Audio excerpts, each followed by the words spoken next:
ശാഖയുടെ പ്രസിഡന്റ് പ്രിയപ്പെട്ട ക്ഷേത്രം ഉദ്ഘാടനം ചെയ്ത പ്രിയപ്പെട്ട സുരേഷ് വേദിയിലിരിക്കുന്ന എൻ്റെ മുമ്പിലിരിക്കുന്ന എനിക്കതിലേറെ പ്രിയപ്പെട്ട ആദ്യമേ തന്നെ അയ്യങ്കാളി ജന്മദിനത്തിൻ്റെ എല്ലാ ആശംസകളും അറിയിക്കുകയാണ്.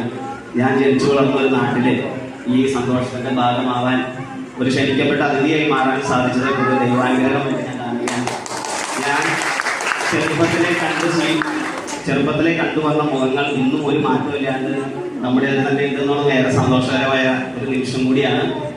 എന്നെ സംബന്ധിച്ച് ഏറെ സന്തോഷമുള്ള മറ്റൊരു കാര്യം, ഞാൻ ഒരേ സമയം പാലിശ്ശേരിയുടെ മെമ്പറുമാണ്, പകുതി കുന്നൂർപ്പള്ളിയുടെ മെമ്പറുമാണ്. കാരണം എല്ലാ പൊതു കാര്യങ്ങളിലും എല്ലാവരുടെ സ്വകാര്യ ദുഃഖങ്ങളിലായാലും സന്തോഷങ്ങളിലായാലും ഒരു ക്ഷണോ അല്ലെങ്കിൽ ഒരു വിളി എനിക്കുമുണ്ട് എന്നുള്ളത് എന്നെ സംബന്ധിച്ച് ഏറെ സന്തോഷമുള്ള ഒരു കാര്യമാണ്. അതിന് ഞാൻ എല്ലാവരോടും നന്ദി അറിയിക്കുകയാണ്.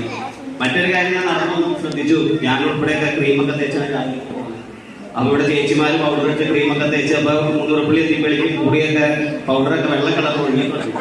ഒരു കാര്യം ഈ വേദിയിൽ വെച്ച് ഈ ശാഖയ്ക്ക് ഉറപ്പ് തരാണ്, അടുത്ത നമ്മുടെ ഓണാഘോഷം വരുമ്പോ എന്റെ 2 മാസത്തെ ഓണവേറിയ തുക മാറ്റി വെച്ച് നമ്മൾ പറഞ്ഞ ശല്പമായ 100 കൊടകൾ നമ്മൾ വാങ്ങിച്ച് നമ്മളെല്ലാവരും അത് ചൂടി താരമറ്റ ശാഖയുടെ പ്രസിഡന്റ് പറഞ്ഞോണം ഇന്നേ തയ്യാറെടുത്ത് നമ്മുടെ അടുത്ത വർഷത്തെ ഈ അയ്യങ്കാളി ജന്മദിനത്തിലെ നമ്മുടെ ഘോഷയാത്ര നമ്മൾ ചരിത്രത്തിൽ കണ്ട ഏറ്റവും വലിയ ഘോഷയാത്രയാക്കി മാറ്റണമെന്ന് നിങ്ങളോട് എല്ലാവരോടും അഭ്യർത്ഥിച്ചുകൊണ്ടും എല്ലാവർക്കും ഓണത്തിന്റെയും പിന്നെ അദ്ദേഹത്തിന്റെ എല്ലാം ആശംസകൾ നേരുന്നു. ഒരുപാട് നന്ദി.